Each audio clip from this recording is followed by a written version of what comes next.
Bienvenue sur cette chaîne YouTube consacrée au procès contre Michael Jackson ayant eu lieu en 2005. Sur cette chaîne, je résume le procès jour après jour en m'appuyant sur la retranscription du procès venant du tribunal de Santa Maria en Californie. Si vous ne l'avez pas déjà fait, je vous recommande fortement de visionner mes vidéos précédentes afin d'avoir une vision précise du déroulement de ce procès et de prendre connaissance de l'ensemble des informations. Dans la vidéo d'aujourd'hui, je vais résumer le déroulement du procès le 7 mars 2005, 6e jour du procès après la sélection du jury. Au début de cette journée de procès, le contre-interrogatoire de Devlin par Tom Mesereau se poursuit. Devlin admet que pendant la sortie des Arvizo avec Michael Jackson et des fans à Toys R Us, personne ne s'est plaint d'être soi-disant séquestré. Devlin a affirmé qu'elle ne savait pas si Gavin avait eu des problèmes à l'école et avait été viré de l'école, mais Tom Mesereau lui fait remarquer qu'elle était présente quand Gavin a dit lui-même sous serment pour une déposition concernant l'affaire J.C. Penney qu'il se battait à l'école et avait été viré. Elle répond qu'elle ne se souvient pas de ce que Gavin avait dit. Devlin affirme qu'elle n'a jamais parlé de l'affaire J.C. Penney avec sa mère et ses frères. Tom Mesereau fait remarquer à Devlin qu'elle avait dit à la police le 13 août 2003 avoir observé la cave à vin de Neverland de nombreuses fois, alors qu'elle affirme maintenant n'y avoir été qu'une fois. Elle dit qu'elle a peut-être mal compris les questions, mais qu'elle n'a été dans la cave qu'une fois. Tom Mesereau dit que Gavin et Star sont allés dans la chambre de Michael Jackson quand celui-ci était absent, et Devlin répond que ses frères étaient avec elle quand Michael Jackson n'était pas là. Tom Mesereau lui dit que ce n'est pas ce qu'elle a dit la semaine précédente. Elle a dit que ses frères la laissaient seule quand ils étaient à Neverland. Elle dit que non, ses frères étaient avec elle quand Michael Jackson n'était pas là. Elle dit qu'ils allaient dans la maison pour manger et regarder la télévision quand Michael Jackson n'était pas là. Elle confirme que ses frères avaient accès à la cuisine en l'absence de Michael Jackson. Elle confirme qu'ils avaient accès au cinéma de Neverland quand ils voulaient. Devlin affirme que si Chris Tucker a voulu leur donner une voiture qui appartenait à Aja Prior, c'était pour leur faire un cadeau de Noël et qu'ils ne l'ont pas réclamé. Elle dit que finalement la communication a cessé avec Aja Prior et Chris Tucker en raison des accusations, et ils n'ont pas eu la voiture. L'enregistrement des Arvizo avec Bradley Miller est diffusé. Tom Mesereau fait remarquer que Devlin avait dit qu'elle ne savait pas que Bradley Miller travaillait pour Marc Geragos, alors qu'il le dit 2 fois dans l'interview enregistrée avec les Arvizo. Tom Mesereau fait remarquer que dans l'interview avec Brad Miller, dans la vidéo filmée par Amin Mosley et dans l'entretien avec les assistantes sociales, Janet Arvizo louait toujours Michael Jackson en le décrivant comme une figure paternelle, et Devlin aussi. Tom Mesereau fait remarquer que Janet dit dans l'entretien avec Brad Miller qu'elle encourageait ses fils à passer du temps avec Michael Jackson dans sa maison, et Devlin dit qu'elle ne les encourageait pas, mais que comme ça les rendait contents, elle leur disait de le faire. Devlin dit qu'elle décrivait Michael Jackson comme une figure paternelle car son père David était parti après les avoir maltraités, et elle ne savait pas ce qu'était un vrai père. Dans l'interview avec Brad Miller, Janet Arvizo a dit que leur famille avait été rejetée partout avant que Michael Jackson s'occupe d'eux. Devlin dit qu'elle devait parler du comportement de David Arvizo. Devlin nie avoir bu de l'alcool dans un avion où Michael Jackson était présent. Elle confirme avoir déjà rencontré le psychologue Stan Katz. Quand Tom Sneddon reprend l'interrogatoire, Devlin raconte dans quelles circonstances sa mère avait appelé la police concernant son père, car David avait enfermé Devlin dans sa voiture en étant menaçant avec elle. Elle dit qu'elle n'avait pas utilisé le mot terroriste devant la police pour qualifier les menaces. Elle dit que son père avait dit qu'il pourrait les faire tuer. Elle dit qu'elle avait cherché à avertir Carole Lamire que son père était maltraitant et que Carole Lamire n'avait pas écouté car elle semblait avoir un faible pour son père. L'accusation appelle comme témoin Star Arvizo, le frère cadet de Devlin et Gavin, qui a alors 14 ans et est interrogé par Tom Sneddon. Il affirme que son père frappait sa mère et les enfants.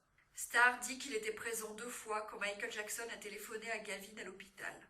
Il affirme que pendant le premier séjour des Arvizo à Neverland, son père a jeté une boisson à la tête de sa mère.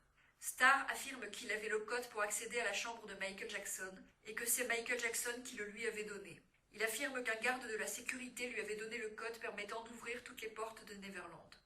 Il dit que pendant une soirée de l'an 2000 où les Arvizo séjournaient à Neverland pour la première fois, Frank Cassio avait utilisé l'ordinateur donné par Michael Jackson à Gavin pour accéder à des sites pornographiques montrant des femmes nues. Il affirme que la scène avait eu lieu dans la chambre de Michael Jackson au premier étage, avec Prince et Paris Jackson endormis sur le lit.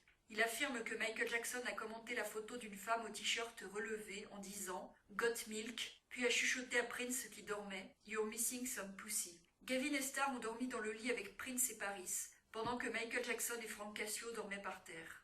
Star dit qu'après le tournage à Neverland avec Bashir, Les Arvizo n'ont pas eu de contact avec Michael Jackson jusqu'à leur départ pour Miami. Starr affirme qu'après leur arrivée à Miami, il avait vu Michael Jackson emmener Gavin dans une pièce séparée, puis les a rejoints et les a vus disant des gros mots.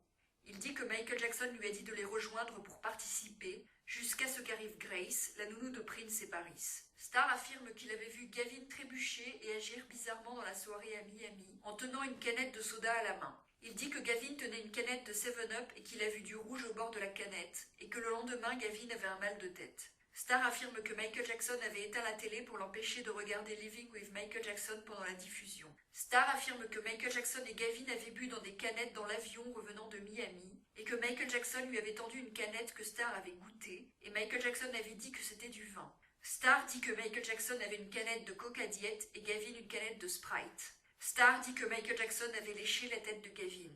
Il dit que Michael Jackson avait pris le téléphone de l'avion 2 fois pour faire des canulars téléphoniques. Concernant le séjour à Neverland, Starr affirme qu'il dormait dans le lit de Michael Jackson avec Gavin, Michael Jackson et Aldo Cassio jusqu'à leur départ avec Jesus Salas et qu'il buvait souvent du vin avec Michael Jackson et faisait des canulars au téléphone.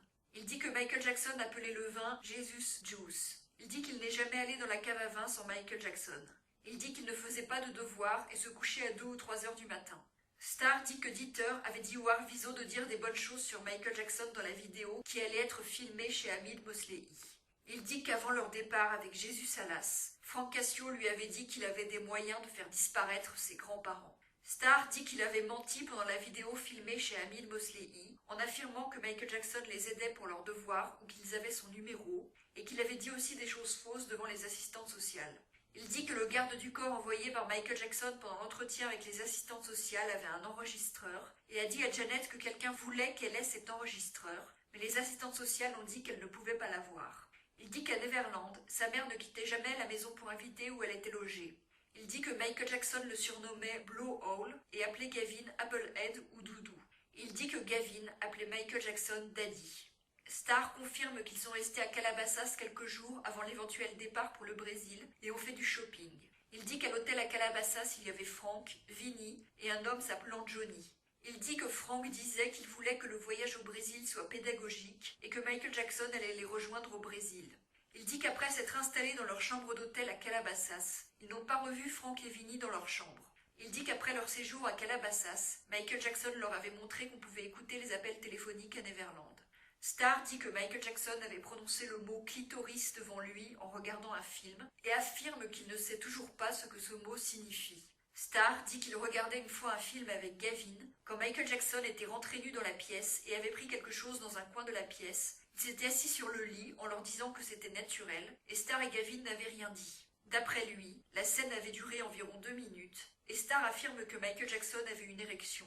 Tom Sneddon a dû lui donner des détails sur la scène, car Starr ne semblait pas s'en rappeler au départ. Starr dit que Michael Jackson leur avait montré des magazines pornographiques qui étaient dans une valise, à Gavin, Aldo et lui, après le séjour à Calabasas.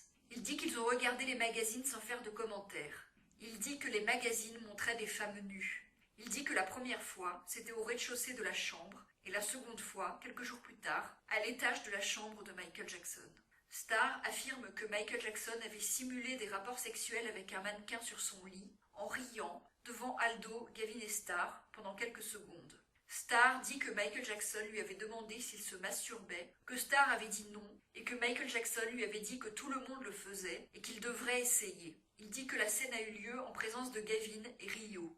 Starr dit qu'une nuit, il était rentré dans la chambre de Michael Jackson et avait vu Gavin dans le lit, en dehors des couvertures, avec Michael Jackson ayant la main gauche dans les sous-vêtements de Gavin et la main droite dans ses sous-vêtements et étant en train de se masturber. Il dit que la scène avait duré quelques secondes et que Gavin ronflait. Il dit que seul l'escalier était éclairé et que les lumières au-dessus du lit étaient éteintes. Starr dit qu'il ne savait pas quoi faire et était retourné dans la chambre pour inviter où Devlin dormait. Il dit que 2 jours plus tard, il avait vu une scène similaire, de nouveau dans la chambre. Il dit que le Dr Katz était la première personne à qui il avait décrit la scène. Il dit qu'un jour, sa sœur lui a dit que leur grand-père était malade et les enfants Arvizo ont quitté Neverland. Mais en réalité, le grand-père n'était pas malade. C'est ici que se termine ce résumé de la journée de procès. Si vous voulez lire la retranscription du procès, vous trouverez le lien de la retranscription sous la vidéo. Si vous appréciez mon travail, je vous encourage à vous abonner, à liker la vidéo et à la partager.